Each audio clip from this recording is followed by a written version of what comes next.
მოგესალმებით, ეთერშია ჩვენი გადაცემა წამო სანახავად და დღეს გვყავს სტუმრად ვარლამ ციკლაური. ტელეკომპანია იმედის სახე, როგორც რეპორტიორობის მხრივ, ასევე საინფორმაციო წამყვანი, ჩვენი გუნდის წევრი და მეგობარი და ყველაზე მოხერხებული ადამიანი მეგობრებო, იმიტომ რომ როგორ უნდა მოახერხო ადამიანმა, რომ დასასვენებლად წახვიდე ძალიან შორს ამერიკის შეერთებულ შტატებში და ერთად მიუსწრო იმ უმძიმეს დღეებსაც, რაც უკავშირდება ხანძრებს ლოს-ანჯელესში ტრამპის ინაუგურაციასაც და დასასვენებელ გეგმასაც. ამ ერთ ვიზიტში როგორ ჩაატია ვარლამმა ეს ყველაფერი და უახლოესი ადამიანის სახით, ასე ვთქვათ, მისი თვალით ნანახი. ეს ყველა რეალობა, რაც ჩამოვთვალე, როგორ იყო, ამაზე ვისაუბროთ დღევანდელ გადაცემაში. მოგესალმებით. გამარჯობა. მე პირველად ვარ თქვენთან სტუმრად და გისურვებთ წარმატებებს. დიდი მადლობა.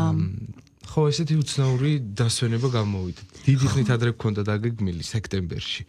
დავგეგმეთ, რომ მივდიოდით ამერიკის შეერთებულ შტატებში, კონკრეტულად ლოს-ანჯელესში, ჩემი მეუღლის ნათესავებთან. დასასვენებლად. ეს იყო შენი შვებულება, ორკვირიანი შვებულება, რომელიც უნდა გამეტარებო. დაჯდა თვითმფრინავი ლოს-ანჯელესის მიწაზე და უკვე აეროპორტში იყო პანიკა, რომ არის ხანძარი, ვერაქრობენ, ევაკუაცია და ასე შემდეგ. და ცოტა ხატიას უთხარი. აი გავიფიქრე, რომ ნეტა აქაც მუშაობა ხوارბა მიწევს და ეგრე აგიხდა ყველაფერი.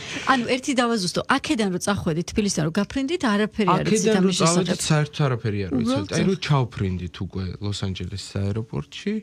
უკვე იქ აეროპორტში იგრძნობოდა ეს ქაოსი და ყველა ერთმანეთს ეუბნებოდა, რომ ხანძარია, აი აქ გავრცელდა, აქ მოდის და ასე შემდეგ. და ჩვენ ნათესავებს ველოდებოდით, რომ გამოვედით აეროპორტიდან და გვითხრეს, რომ ძლიერი დაკვამლიანებაო და ცოტა დაგვაგვიანდება მოსვლავ და ვიფიქრეთ, ახლა ხატიებს ვკითხე, რომ მანამდე ნამყოფია ჩემი მეუღლე ლოს-ანჯელესში და აქ იცის თქო ხანძრები და რა ვიცი, ესე ხშირად არის ხოლმე, მაგრამ ეხლა ესე რა არის მეთქი ასეთი, რომ პრობლემებია გზაზე და ასე შემდეგ. ხალხში იგრძნობოდა ხო პანიკა? ხალხში იგრძნობოდა პანიკა და აი როგორც კი ჩავსხედით მანქანაში და უკვე ჩვენმა ნათესავებმა მოგვაწოდეს ინფორმაცია, რომ ცოტა რთულადაა ვითარება, იმიტომ რომ საკმაოდ ძლიერი ხანძარია და გავედით ქალაქში და გზები არის გადაკეტილი ნახევარზე მეტი, მოგვიწია სხვა გზით წასვლა და უყურებთ მანქანიდან და არის უდიდესი ცეცხლი. ანუ თვალით ხედავდი უკვე ისე იყო საქმე ხო?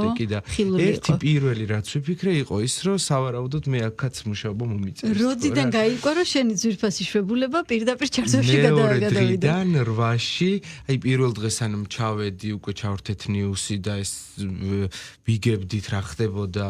სადამდე იყო ეს ხანძარი და მეც ჩავერთე უკვე მაინტერესებდა რა ხდებოდა და ასე შემდეგ და მეორე დღეს უკვე მითხრეს რომ მოგიწევსო დილითო ქრონიკას უნდა ჩაერთო და შემდეგ უკვე საღამოსო და იქ არა მარტივი ასე მუშაობა გჭირდება სპეციალური აკრედიტაცია მედიისთვის და ასე შემდეგ ყველგან ესე არ შეგიშვებენ როგორც ჩვენ მგონია ხო მით უმეტეს ცეცხლი იმდენად სწრაფად ვრცელდებოდა როგორც თვითონ ამბობდნენ რომ ძალიან საშიში იყო და არც აი ჩვენთან რომ ვიცით ხოლმე რომ აი ვეხმარებით ცოცხალი ძალა ერთვება მოქალაქეები და ასე შემდეგ იქ მსგავსი რამე მოხალისეები არ არსებობდა რადგან უსაფრთხოება არ არისო დაცულიო და მედიის წარმომადგენლებსაც უშუალოდ იმ ტერიტორიაზე სადაც ხანძარი იყო არ უშვებდნენ იმიტომ რომ დენის კაბელები არისო ძირსო და ამიტომ საშიშიაო რომ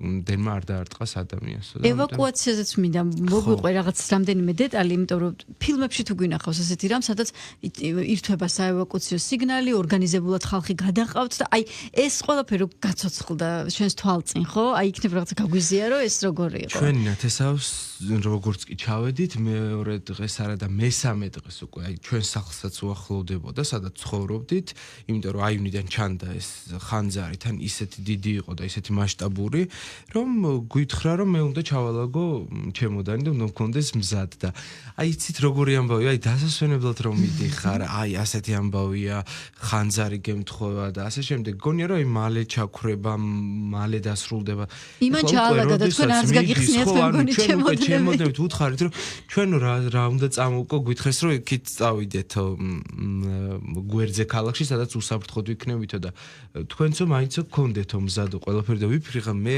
არ ვერ საბუთები და დანარჩენი იყოს რა ვიცი და ჩაწყობილი და ესე გამზადებული გქონდა ჩემოდანი და ერთ-ერთი გასვლის დროს მაღაზიაში ვიყავით და ტელეფონზე მოგვივიდა შეტყობინება, რომ ევაკუაცია იწყებოდა აი ჩვენ უბანში, სადაც ჩვენ ცხოვრობდით და ყველას ტელეფონი უცებ აყვირდა და კონსულტანტი, რომელიც ატარებდა სალაროსთან იმის ტელეფონიც აყვირდა და უცებ დაყარა ყველაფერი და გაიქცა და გასაუბრები რომ მოდის წავიდეთ ჩვენც რაღაცა ხდება და სხვადასხვა ადგილზე ვიყავით და გავიქეცით უცებ მივედით ერთმანეთთან რომ რაღაცას უბედურება ხდებოდა რა. და ფერფლი სულდა, აი COVID პანდემიის შემდეგ არ მახსოვს ადამიანებზე ამდენი პირბადე და პირბადის გარშე ფაქტობრივად არავინ არ გადაადგილდებოდა, რადგან ჰაერი იყო დაბინძურებული, სუნთქვაჭირ და ფერფლი და ქარიც იყო, როგორც ამბობდნენ. ქარიც იყო კი, ამბობდნენ რომ ძლიერი ქარი არის უშუალოდ ამ ჰოლივუდის ბორცვის მიმდებარე ტერიტორიაზე. თელდებოდა ბევრი ფეიკ ამბავი. აი ამაზე უნდა ვიკითხო, ჰოლივუდი რო აწერია მთაზე და ცეცხლი რო ეკიდა, რომ ჰოლივუდი ცეცხლია. ეს მართალია თუ ხელოვნური ინტელექტი და ფეიკები? ეს არის ხელოვნური ინტელექტი და ფეიკები, რადგან მე მივედი მეორე დღეს. შენი თვალით ნახე. ჩემი თვალით ნახე, ცოტა მოშორებით ტერიტორიიდან მქონდა ჩართვა და არაფერი იქ არ იყო და ბევრი ფეიკი იყო და თვითონ ამერიკული მედიაც წერდა, რომ ბევრი არარეალური ფოტო და ვიდეო გამძაფრებული კადრები, რომ ჰოლივუდი ცეცხლშია, აი ეს ასეთი მძიმე სიტუაცია იყო ნამდვილად, თუმცა უშუალოდ ამ ჰოლივუდის ბორცვის აი სადაც ეს ცნობილი ბანერი წარწერა არის, იქ არისო. და კონტრასტი კი ძალიან დიდია სხვა საქმეზე წასული ადამიანი ესეც რაღაც სასტრაფო და ემერჯენსის რასაც ძახიან ეგეთ სიტუაციაში აღმოჩნდები, მაგრამ თუ მოახერხე მართლა ის გენახა რაც ლოს-ანჯელესში ქონდათ დაგეგმილი მიუხედავად ამ მძიმე შედეგებისა რომ გადაიწო უამრავი ვილა, ცნობილი ადამიანების სახლები. აი ის რაღაც თქვა ჯადოსნური კინოსამყარო, ის მაღალი კლასის ცხოვრება, ბევერლი ჰილზი, რაც ჩვენ შორიდან ვიცით. რა რისი ნახვა მოახერხე ამ რეალობის გათვალისწინებით და რა დაგხვდა რეალურად.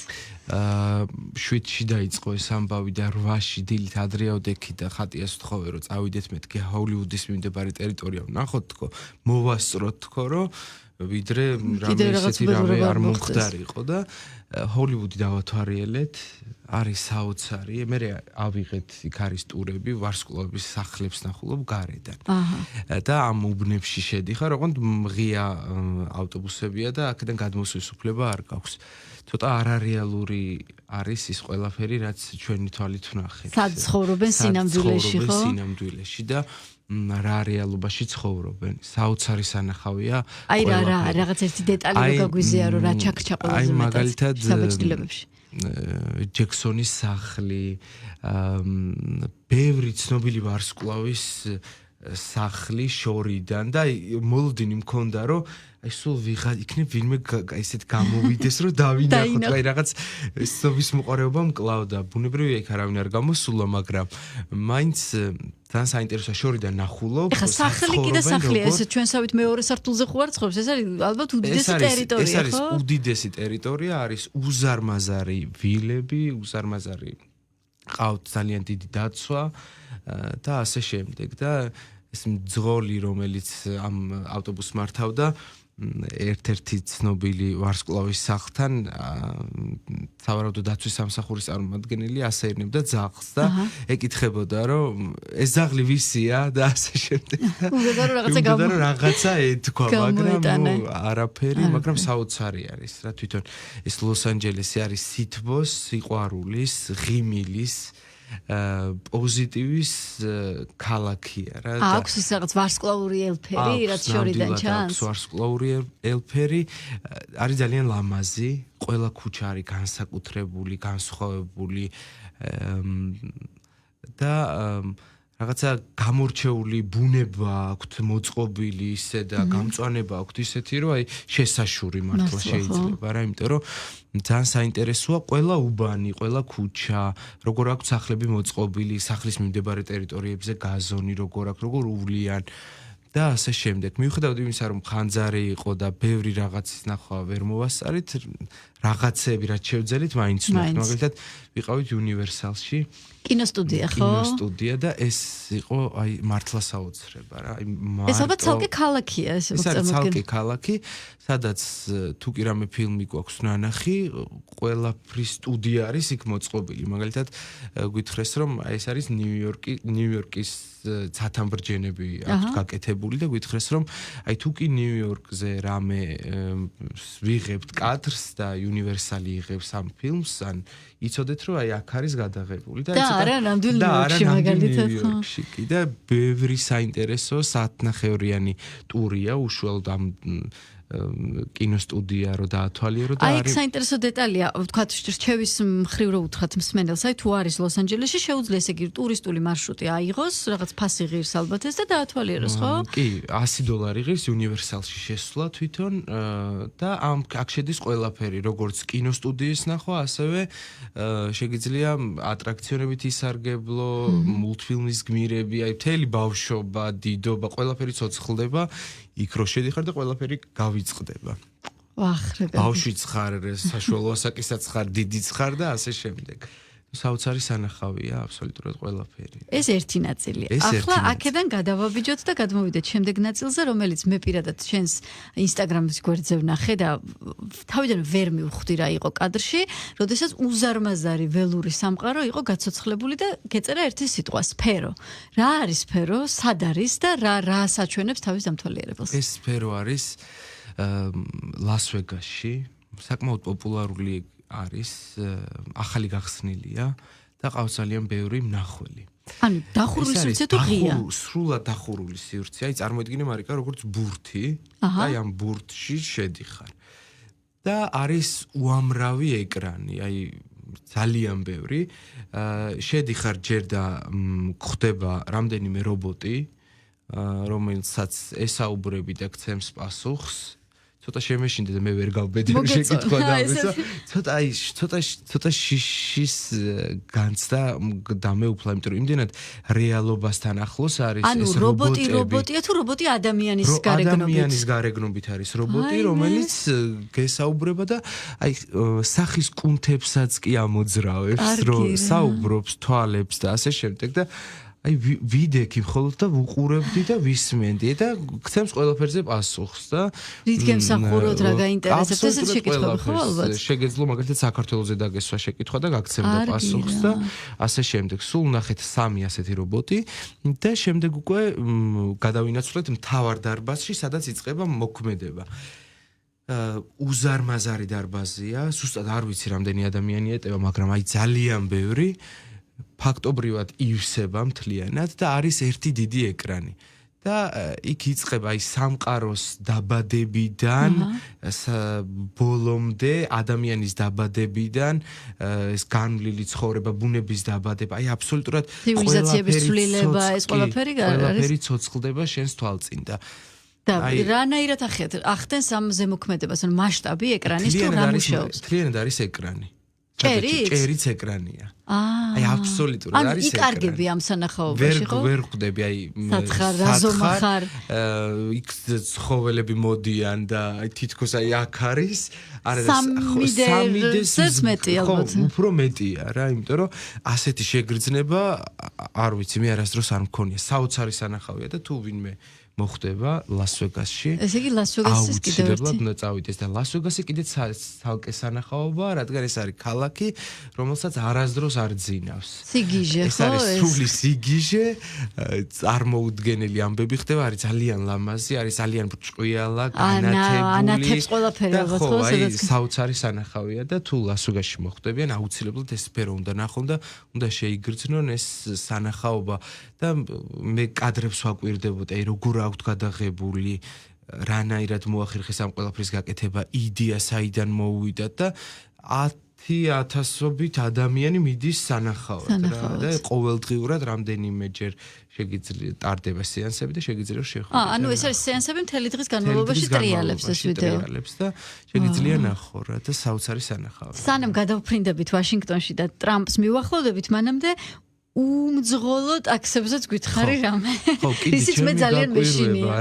ხო, მეც. ეგ სად იყო? ეს ხდებოდა ლოს-ანჯელესში.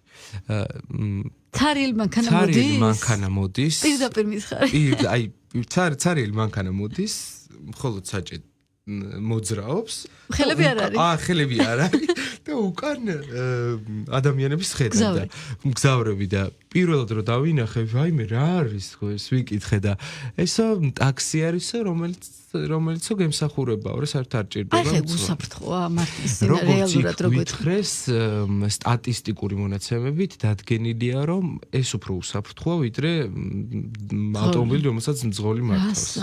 რადგან ავტოსაგზაო შემთხვევები უფრო ნაკლებია და აქვს ამას თეთრი ფერის არის, აქვს ძალიან ბევრი კამერა და აი დადის რაღაც უცნაურად რა ვცადეთ ჩვენც გვინდოდა ჩამსხდარიყავით და გაგვევლო ქუჩებში, თუმცა რაღაც აპლიკაციის გადმოწერა იყო საჭირო გადმოვწერეთ და ასე შემდეგ და ბოლომდე ვერ მოახერხეთ რეგისტრაცია, რომ გაგვევლო, რომ ანუ ის ინფორმაცია, რასაც შენ და მე ვაცხადებთ ხოლმე, რომ აი უმძღოლო ტაქსი გამოვიდა, აი რობოტები ადამიანების წრეში ტრიალებენ, ეს ყველაფერი გაცოცხლდა. ყველაფერი არის, ხო, ნუ გაცოცხლდა ნამდვილად და ასევე კიდე ქუჩებში დადიან მიტანის სერვისი არის ესეთი რომელიც რაღაცა მანქანებივითაა პატარა რობოტები კურიერი რომელსაც საკვები მიაქვს დადის თუ დარბის დარბის აჩერებს გადასასვლელთან ბორბლებზე 4 ბორბალზეა და თუ ხედავს რომ გზაზე მიდიხარ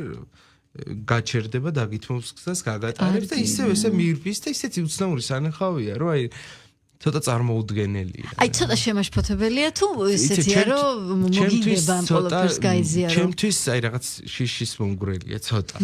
აი რობოტები რომ ნახე იქ ეს ტაქსი მაგიჟებს. აი საჭიროდ მარტო ტრიალებს და შენ რაღაც უცნაურია, მაგრამ ძალიან საინტერესოა. ხო, საინტერესო არის და თან გრძნობ რომ განვითარების სისწრაფე იქ რაღაცა სხვანაირია, ხო? სხვანაირია ნამდვილად. მერე შემდეგი მასშტაბი ლოს-ანჯელესიდან ფრენა ვაშინგტონამდე. ლოს-ანჯელესში არის ის როგორი ამინდია, ის სუნზეა, სულ კარგ ხასიათზე ხარ, სუთბილა და რაღაც სხვანაირი განწყობა და უცებ ჩადიხარ ვაშინგტონში და არის ყინვა, -14 გრადუსი. მართლა უტანელი იყო, ხო? ამიტომ შეიტანეს, ხო, ინაუგურაცია. ინაუგურაცია კაპიტოლიუმის შიდა ტერიტორიაზე. ესე იგი მე ასეთი ყინვა არ ვიცი ჩვენს მთებშიც ხო ნაკლები არ არის თქვათ და ვიცით და გამოგვიცდე გადაღებაზე ყოფილ ვართ და ასე შემდეგ მაგრამ ნუ აი სიარული ჭირდა რა მართლა რა გადაადგილება მიჭირდა ფეხებს ვერ მომოძრავებდი სამ ტანსაცმელი მეცა 4 თბილები კუდი და ასე შემდეგ არაფერი არ შველის განსაკუთრებით იყო უსაფრთხოების ნორმები გამკაცრებული აი ეს მაინტერესებს ხო აი თეთრი სახლიდან კაპიტოლიუმამდე იყო მთლიანად რკინაში ჩასმული ეს ყველაფერი დაჯავშნული ქალაქი ხო და აი ზუსტად რა და იყო ეს რკინები თან იმ სიმაღლე რომ ჩემს ოპერატორს თომას ვეუბნებოდი რომ ან რა ხელმა გააკეთა ან როგორ გააკეთა ან ამ ყინვაში როდის მოასწრეს ამის დამონტაჟება დაყენება და ასე შემდეგ 25000 სამართალდამცველი იყო უშუალოდ ინაუგურაციის დღეს ყველაფერი იყო ძალიან გამკაცრებული. ანუ მინიმუმამდე იყო ალბათ შანსი იმის, რომ ვიღაცას რამე მოეხდინა, ხო? ბოროტი აზრები გულისხმობ. ბოროტი აზრები ის განხორციელების შესაძლებლობა ალბათ არავის არ ექნებოდა, იმიტომ რომ გარდა სამართალდამცველების ამ რკინის ჯებირების ძალიან ბევრი კამერა იყო სპეციალურად ინაუგურაციის დღისთვის დამონტაჟებული ქალაქის მთელ ტერიტორიაზე. და აი ამ გაძლიერებულმა დაცვამ, ამ რკინის ჯავშანმა, ამ საშინელმა ამინდმა ხო არ დააკლო, თქვათ იმის დღესასწაულის განცდა, იმიტომ რომ ხო დღესასწაულია ყოველთვის ახალი ინაუგურაცია, ახალი ეტაპის დაწყება ქვეყანაში. ჩავედი 18-ში და 18-ის საღამოს იცი როგორ იყო 18, 19, 20 სამივე დღე საღამოს იმართებოდა ყოველდღე წვეულებები. ქალაქში იყო საზეიმო განწყობა. მაინც ესე იგი. ამინდის და ყველაფერს მიუხედავად იმისა, რომ აი ასეთი ყინვა იყო, ძალიან ისეთ გამოწყობილები, ყოველ საღამოს იქ სასტუმროს ჰქონდა თავისი წვეულება, იქ სპეციალურ ადგილებში იყო საინაუგურაციო წვეულებები. ეს ყველაფერი უკავშირდება ინაუგურაციის თემას, ხო? ყველაფერი კი, უკავშირდება ინაუგურაციის თემას. სასტუმროშიც კი, როდესაც შევედით, იქ დაგხვდა წერილი, რომ მადლობა რომ ესწრებით ამ ინაუგურაციის დღეებში მოგიწიათ ჩვენთან სტუმრობა და ეს პატარა სიმბოლური საჩუქარი და ესეთი წერილი დაგვახვედრეს როგორი მნიშვნელოვანი დღე არის მათთვის. იყო საოცარი განწყობა, მთელი ქალაქი იყო აჭრელებული პრეზიდენტ ტრამპის ქუდებით. აი ყველას თავზე ქონდა პრეზიდენტ ტრამპის სახით გამოსახულებიანი ქუდები. სახე თუ ის მაგა ეწერა Make America Great Again. ეწერა მარიკა და ასევე საყურეები, მაკიაჟი, აი ყველაფერი იყო ამერიკის დროშის ფერებში და ტრამპი ეწერა ყველგან ყვირილი და მხიარულება და ასე შემდეგ. მარკეტინგი მოკლედ ცალკე ხაზია გახსნილი ტრამპის გარეთ. შენ გადაიღე ფოტო ერთ ორეულთან? მისული იყო სპეციალურად. უნდა მოყვე და კაპიტალ არენაზე ქონდა ტრამპს შეხვედრა და წავედი რეგისტრაცია ქონდა გავლილი და შეგვეძლო რომ შევსულიყავით და ხალხის განწყობაზე მინდა რომ რამდენიმე სიტყვა თქვა.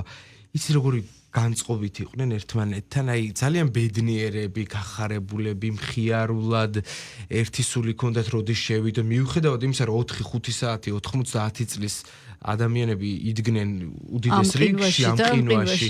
აი მაინც მოტივირებულები რომ იყვნენ რომ შიგნით შესულიყვნენ და როდესაც მორჩა ეს ყველაფერი და წამოვედით იქიდან მოვდივარ სასტუმროსთან და ხედავ რომ დაცვა დგას და პროფილში ხედავ რომ ტრამპია და თომას ვეუბნები რომ თომა მეთქი ჩემს ოპერატორს ტრამპია მეთქი და თავიდან მეც ვერ ვიცანი შორიდან და თან ესე დგას ვითომც არაფერი ხო? დგას და თან დაცვა დგას და აი დაცვა რო არ ყოფილიყო კიდე ვიფიქრებდი რომ რაღაცა თან ავხედე პირველი სასტუმროს რომ აი სად შეიძლება და ყოფილიყო და მე სასტუმრო ძალიან კარგად გამოიყურებოდა და ლოგიკურია რომ იგი ყოფილიყო ტრამპი შესაძლოა და უკვე გავემზადე და ჩაწერო მზადხარ და მიუახლოვდი გითხრეს რომ ორეულია და ემზადებოდა აი ესეც განწყობის შესაქმნელად ხალხში და იქვე უცებ მოგროვდა CNN-ის ფოტოგრაფი და ასე შემდეგ და ყველამ დაიწყო ფოტოების გადაღება. გახდა ვარსკვლავის სასწრაფოდ ხო?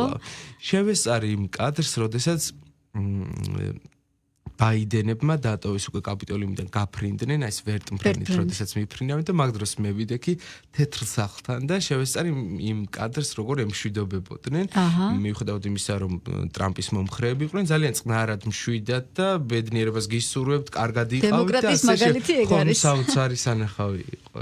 ეს იგი როგორ მოახერხე, რომ ორ კვირაში მართლა ყველანაირი თავგადასავალი ერთად ჩაგეტია. ესე მოახერხე და საბოლოოდ დასვენება იყო ეს თუ მუშაობა? იცი რა ორივე დასვენებაც იყო და მუშაობაც, იმიტომ რომ ძალიან საინტერესო იყო როგორც ლოს-ანჯელესი თავისი ყველა ამბით. ექსტრემითაც. კი და ინაუგურაცია იყო ისტორიული ამბავი, რომელსაც ძალიან ბედნიერი ვიყავი რომ ამას დავესწარი.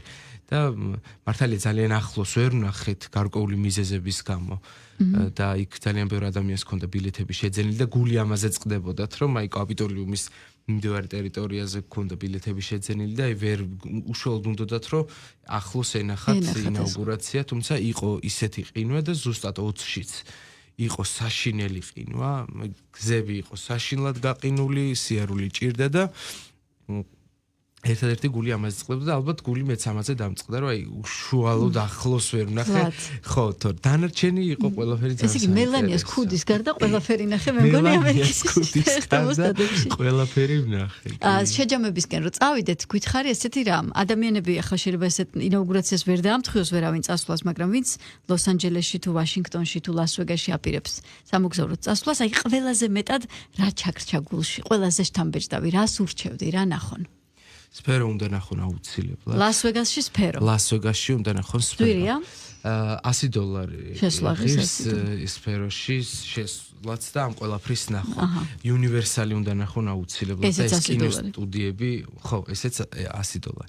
დანარჩენი ჰოლივუდი უნდა ნახონ, უშუალოდ ის აბრა უნდა ნახონ, ვარსკვლავების ქუჩა უნდა ნახონ. ვარსკვლავური ბულვარი, ხო. სადაც არის ეს ცენტრალური ქუჩა ბევერი ჰილსი უნდა ნახონ, იმიტომ რომ ძალიან ლამაზია და მართლა გამორჩეულია და ამბობდნენ რომ აი იმ ქუჩაზე თუ გაივლი არ არის გამორიცხული რომ რომელიმე ვარსკვლავი უცებ მანქანიდან გადმოვიდეს და მეც მოლოდინი მქონდა რომ ის შეიძლება რომ გადმოსული ხო და დამენახა. ჩვენი ვარსკვლავის სახით შეიყავი გადასული ბატონო და ესეც გვაკმაყოფილებს ჩვენ. იქ ველოდებოდი ესე. და რაც შეეხება ვაშინგტონს აი თუ დრო ექნებათ ვურჩევ კიდე რომ გავიდნენ სანაპიროზე აუცილებლად და დაათვალიერონ ნახონ და ასევე შევიდნენ აი ისეთ ძველ ამერიკულ უბნებში, სადაც ნახავენ ამერიკული სტილის სახლებს, ეზოებს, ნახავენ მოვლის სტილს და გაზონები რო აი საოცრად აქვთ მოწესრიგებული ყველაფერი და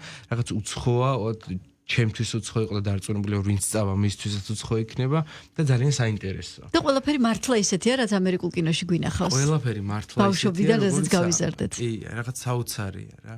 ცოტა დაუჯერებელია რა.